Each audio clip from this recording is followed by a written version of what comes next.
Chapter 2, Remembering Us. The rain had started, soft, almost apologetic, as if the sky itself was trying to mourn them gently.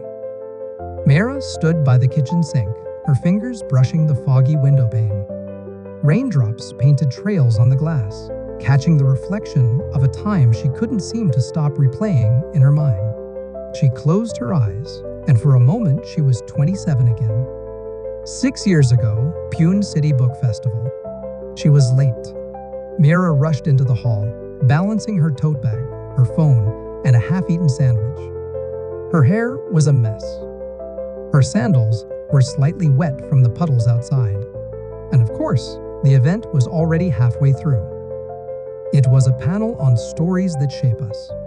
Writers sat at a table on stage, sipping water, discussing character arcs and emotional payoff. She didn't care much for panel talks, but she had come for one reason. Ravi Deshmukh. Not that she was a fan. Her best friend was. She had even dragged Meera to a reading of his debut novel the year before. You'll love him. He writes like someone who's been through hell and still believes in magic. She hadn't believed it then, but halfway through that talk, she did. He wasn't what she expected.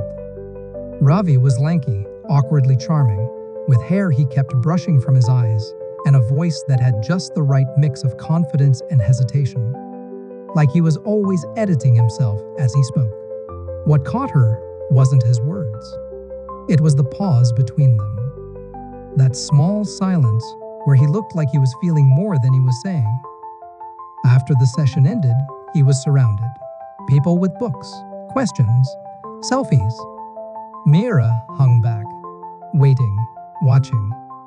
Then somehow their eyes met and he smiled. Not the kind of smile for fans or photos. The kind that says, "You look like the kind of person who understands silence." She found herself walking toward him. Their first words. "Hi," she said, hard in her throat. "You were less boring than I thought you'd be." He blinked, then laughed. A real open laugh. "That's probably the nicest thing anyone said to me all day."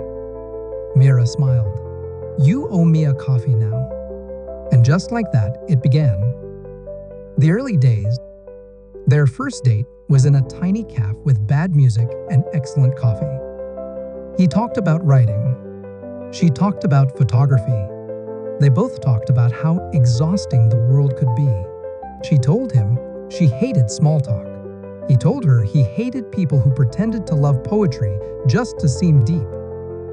They stayed until the cafe closed, then walked in the rain, sharing a single umbrella, laughing as their shoes got soaked. 3 weeks later, he showed up at her house with a second-hand bookshelf and said, "I want to build a world with you, one story at a time." Love, uncomplicated. It wasn't dramatic. No grand gestures. No movie scenes.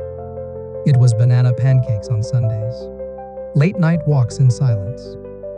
Falling asleep on the couch while watching reruns. It was knowing her Che order, her silence moods, her bad jokes. And Meera had fallen in love, not with Ravi's stories, but with the quiet way he saw her.